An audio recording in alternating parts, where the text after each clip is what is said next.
Tejvarta news network.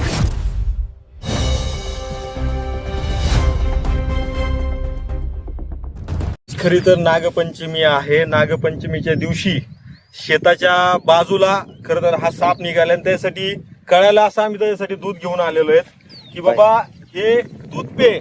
नागदेवता या महाराष्ट्रामध्ये तुझी आज एवढी वाईट परिस्थिती आहे की साधं तुला बेंडकुळ्या सुद्धा आता खायला तुला भेटत नाही। कारण मराठवाड्यामध्ये पाऊस सुद्धा नाही 15 दिवस झालंय आणि सरकार म्हणलं होतं कर्जमाफी करू, आम्ही हे करू ती करू, पण अजून यादी सुद्धा आलेली नाहीये। तिसरी यादी सुद्धा आलेली नाहीये।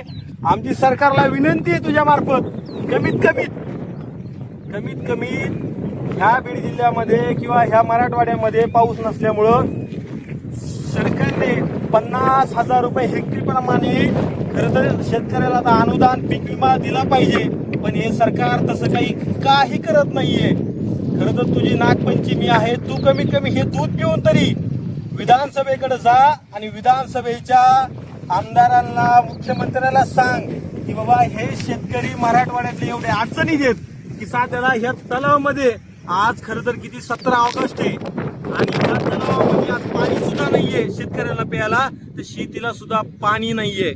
शेतकऱ्यांनी नेमकी काय करायचं तू तरी सांग। आमची हात जोडून विनंती आहे, आज खरं तर महिला तुझा उपवास वगैरे धरतात आणि तुझ्याकडे विनंती करतात की तू आमचा मित्र नाही, तू आमचा मित्र आहे, तू शत्रू नाही आमचा, पण हे दूध घे। माझी तुला विनंती आहे हात जोडून की हे नागदेवता शेतकऱ्यांच्या पाठीमागे राहा आणि येणाऱ्या हिवाळी अधिवेशनमध्ये शेतकऱ्यांच्या बाबतीत थोडीशी पीक विमा या मराठवाड्यासाठी जो येत होता अनुदान येत होतं ते येत नाही, तू तेवढं जाऊन सांग, तुला विनंती करतो आणि थांबतो।